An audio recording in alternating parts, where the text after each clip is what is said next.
राजनीति गरमाई, तो ये अपने आप में एक बड़ा विषय है जिसको लेकर लगातार सियासत गरमाई हुई है। और इस विषय पे बात करने के लिए खास मेहमानों का पैनल मेरे साथ मौजूद है। उनका परिचय आपसे कराते हैं। कौशल कांत मिश्रा हैं, भारतीय जनता पार्टी के प्रवक्ता। इसके अलावा कांग्रेस के नेता संदीप त्रिपाठी हमारे साथ मौजूद हैं, वरिष्ठ पत्रकार रामकृपाल सिंह जी। आप तीनों को बहुत बहुत स्वागत है।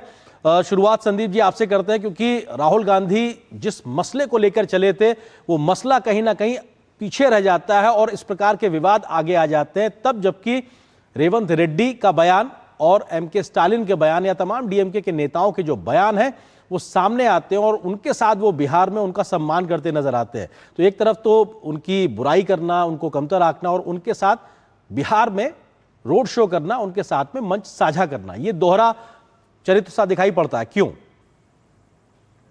सर, पहली चीज तो अभी आपने कहा कि जिस मसले को लेकर निकले हैं वो मसला पीछे छूटता जा रहा है।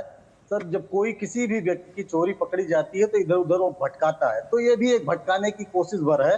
अन्यथा सर, आप 2-3 आंकड़े में रख देता हूँ सर। ये लोकसभा चुनाव के बाद चुनाव हुए हैं हरियाणा, महाराष्ट्र, संदीप जी, विनम्रता के साथ मैं इस विषय पे आऊंगा, मैं इस विषय पे भी सवाल पूछूंगा, लेकिन मेरा जो पॉइंटेड सवाल था, क्या ये रेवंत रेड्डी और स्टालिन जैसे नेताओं को लेकर कांग्रेस ने ये सेल्फ गोल किया बिहार में? मैं इस पे आपका जवाब चाहता हूं, फिर इस पे भी आप बयान दीजिएगा। एसआईआर पे भी आऊंगा।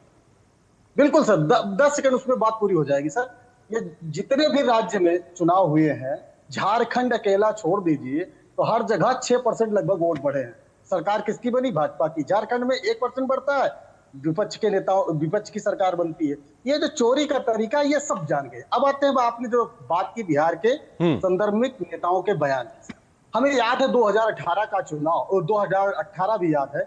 9 जिलों में जिस तरीके से हमारे बिहारी भाइयों को गुजरात में मारा गया ना सर, बहुत पीट पीट कर मारा गया और इतनी विभत्स घटनाएं हुई, इतना मारा गया सर, बेचारे पैदल चल कर आए।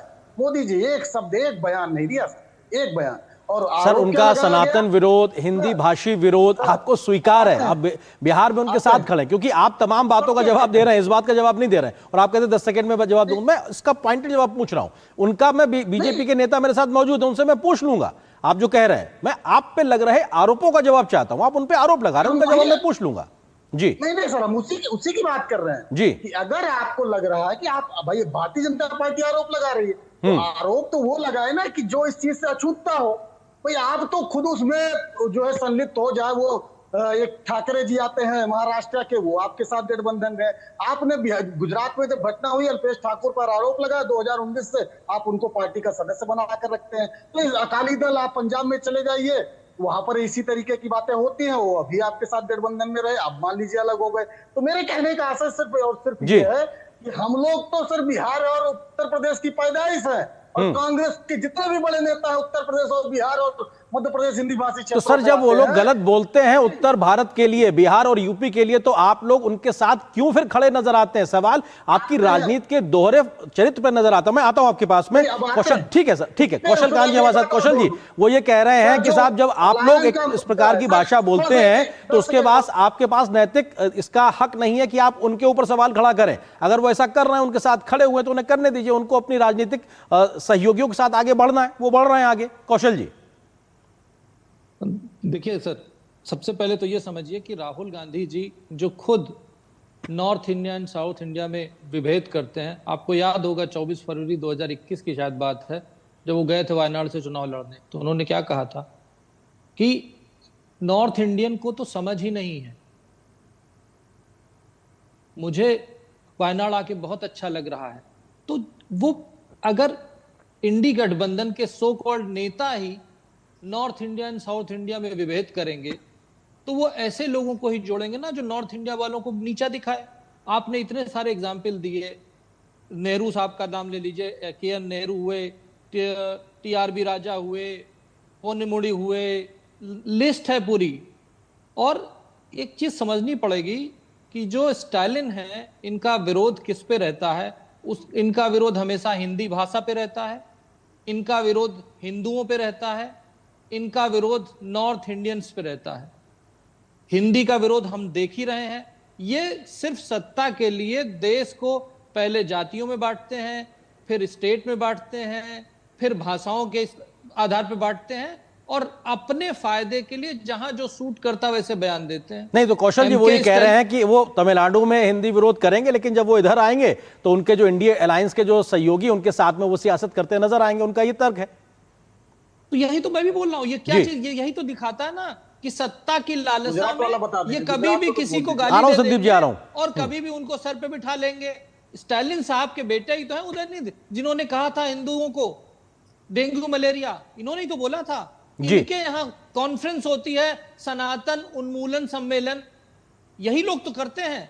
जिस देश में खाते हैं, जिस थाली में खाते हैं, उसी में छेद करने की राजनीति करने वाले ये राहुल गांधी हुए, ये स्टालिन हुए, और ये जो भी लोग देश को बांटने की कोशिश कर रहे हैं, भाषाओं में देश को बांटने की कोशिश कर रहे हैं, जातियों में, और हिंदुओं का विरोध कर रहे हैं।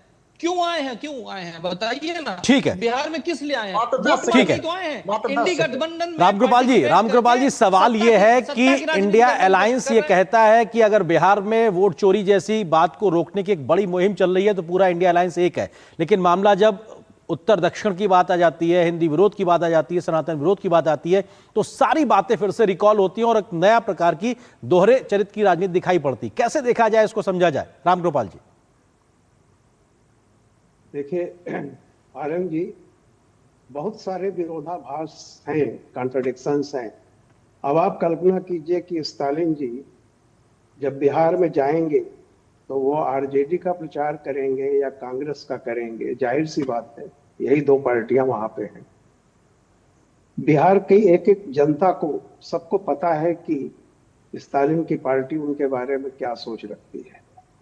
और यही नहीं, जितने भी ये दक्षिण भारत के और बाकी राज्यों के लोग आजकल वोट के लिए जा रहे हैं, बताने की जरूरत नहीं है। अगर लगता है इंडिया अलायंस को कि उससे बड़ा फायदा होगा तो हम भी यही हैं, कहीं नहीं जा रहे हैं। नवंबर में चुनाव होगा, नतीजे देख लेंगे। एक बात जो कांग्रेस के प्रवक्ता कह रहे थे जी कि वोट चोरी से बीजेपी आई हुई है, मैं केवल एक विनम्र सवाल करता हूं। बंगाल में 50 साल से आप नहीं हैं, पहले थे, क्या वोट चोरी से आपको बाहर किया? बिहार में आप नहीं हैं 40 साल से, वोट चोरी से बाहर किया। उत्तर प्रदेश में 36 साल से आप नहीं हैं, तब किसने वोट चुराया? उड़ीसा में आप पता नहीं कब से नहीं है, किसने वोट चुराया? पूरी लंबी फहरिस्त है जी। जहां कांग्रेस कभी रहती थी। बीजेपी तो बहुत बाद में आई है। बीजेपी ने तो न तो बंगाल से आपको बाहर किया, ना बिहार से किया, ना यूपी से किया। आप बाहर हुए हैं, आपके वोट चोरी नहीं हुए, आपके वोट आपको छोड़ करके चले गए दूसरे दलों में जी। इस सच्चाई को स्वीकार कीजिए। ये वोट चोरी और चौकीदार चोर है का एक बार नारा लगा करके आपने देख लिया था जी। किसी भी नकारात्मक नारों पर कभी भी विकल्प नहीं बनता है जी। इंदिरा गांधी ने पॉजिटिव नारा दिया था, गरीबी हटाओ, प्रीपर्स की समाप्ति, बैंकों का राष्ट्रीयकरण।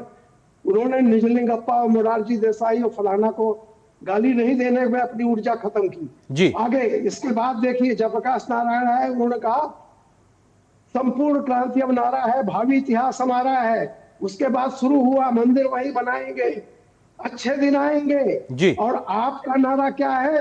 चोरी, वोट चोर, गद्दी छोड़। पिछली बार आपने राफेल पे किया था। कभी भी नकारात्मक पॉलिटिक्स से जी लड़ाई नहीं जीती जाती। बिल्कुल। और शायद जितने दक्षिण भारत के लोग आ जाकर के कह रहे हैं, उनकी गालियां और उनके वो घाव हर बिहारी के जख्म। बिल्कुल, एक अस्मिता पे सवाल उठाना या चोट करना वो अपने आप में लोग भूलते नहीं है, ये अपने आप में बिल्कुल लोग। संदीप जी आप ही के पास आ रहा हूं। संदीप जी सवाल ये है कि कांग्रेस को लेकर कहा जा रहा है लगातार आप लोग जमीनी सच्चाइयों को स्वीकारने के बजाय एक नया नैरेटिव गढ़ने की कोशिश करते हैं और बार बार चुनाव दर चुनाव आपको हार मिलती है, लेकिन आप उस कोशिश को लगातार कर रहे हैं। क्यों जमीनी सच्चाई को स्वीकारने के बजाय, आत्ममंथन करने के बजाय आप लोग इस प्रकार का एक नैरेटिव खड़ा करने की कोशिश कर रहे हैं? पहली चीज तो अभी निगेटिव राजनीति की बात हुई जी। रामकृपाल जी वरिष्ठ पत्रकार हैं, मैं सम्मान के साथ कह रहा हूं सर, आज भी सर सत्ता पक्ष में रहते हुए नेहरू जी तक को याद करने वाली पार्टी सकारात्मक राजनीति करती है। मतलब ये तो गुमराह करने वाली बात है ना सर। मतलब आज भी नेहरू जी से लेकर जितने भी हमारे पूर्व नेता हैं जो इस दुनिया में भी नहीं है, उनको गाली देने का काम करके भारतीय जनता पार्टी और मोदी जी राजनीति करते हैं। और 14 के पहले जिस तरीके से कैग के माध्यम से फर्जी घोटालों के आरोप लगाकर इन्होंने हमें सत्ता से बेदखल किया, हम तो पूछते हैं कि भाई 11 साल में जो घोटाले के आरोप। अरे संदीप जी, कैग में इन्होंने कहां से आरोप लगवा दिए सर आप पे? कैग ने आरोप कैग की वजह से लगाए तो विनोद राय जी। नहीं, तो विनोद राय जी जब कैग में थे तो उस समय आप लोगों की सरकार थी, उस समय बीजेपी कहां थी सर? इन्होंने आरोप कहां से लगवा दिए? वो सर संघ की मानसिकता से निकले हुए बहुत सारे अधिकारी सत्ता पक्ष आपकी सरकार के तो आपने बैठाया क्यों सर कैग जैसी जिम्मेदारी पे उनको? आपकी सरकार थी उस समय। कौशल कांत जी वो ये कह रहे हैं कि साहब आप लोग इस प्रकार का एक नैरेटिव करने की कोशिश करते हैं। हाँ जी, हाँ जल्दी संदीप जी। हाँ अब जल्दी से ही सर, जिस तरीके से अभी बात हो रही है कि वहां पर ये वो या बिहारियों के बारे में, सर मैं भी फेस करता हूँ। मैं भी पंजाब जाता हूँ या मुझे भैया कह के बुलाया जाता है, मुझे अच्छा नहीं लगता है। गुजरात जाता हूँ, मुझे भैया कह के बुलाया जाता है, बिल्कुल अच्छा नहीं लगता जी। गुजरात में तो मुझे अच्छा ही नहीं लगता। जैसे अभी राम कृपाल जी ने कहा कि तमिलनाडु की गाली याद रही है लेकिन गुजरात वाली भूल गए जी। ये जो सिलेक्टिव नैरेटिव है उसको बंद करना पड़ेगा अगर बिहार का या यूपी का भला आप चाहते हैं। बिल्कुल, और सिलेक्टिव नैरेटिव की आप जो बात कर रहे हैं तो फिर बयान देना भी बंद करना पड़ेगा सर। कितने बड़े बड़े आपके कांग्रेस के नेताओं ने बयान दिए हैं। कौशल कांत जी सवाल ये, सर समय की सीमा है, संदीप जी समय की सीमा है। कौशल कांत जी सवाल ये है कि आप लोग सिलेक्टिव तरीके से चीजों को चुन लेते हैं और उसके आधार पर आप आरोप लगा रहे हैं। कांग्रेस ये कह रही है आपने। संदीप जी आ रहा हूं आपके पास। संदीप जी आ रहा हूं, आप ही के आरोप का जवाब ले रहा हूं। कौशल कांत जी। हाँ संदीप जी समय की सीमा का ध्यान रखिए सर, बाकी मेहमान भी हैं। हाँ ठीक, कौशल जी। आर्यन जी समस्या ये नहीं है, जैसे अभी संदीप जी बोले थे इनको सब भैया कहते हैं। किसी स्टेट में जाकर के अगर कुछ कहता है वो सोशल प्रॉब्लम हो सकती है, लेकिन जब उसका पॉलिटिसाइजेशन होता है, जब उसका राजनीतिकरण होता है, उसको राजनीतिक पैटर्नाइजेशन होता है, तो एक लीडर को ऐसा करने से बचना चाहिए। राहुल गांधी यही करते हैं, स्टालिन यही करते हैं, साउथ के कुछ लीडर्स यही करते हैं। अभी महाराष्ट्र में जिस तरीके से ऐसा हुआ वहां पे भी कुछ लोग ऐसा करते हैं। तो जब आप देश की जनता, अरे संदीप जी आप ही के जवाब, आपके आरोप का जवाब दे रहे हो संदीप जी। अरे संदीप जी प्लीज, संदीप जी प्लीज।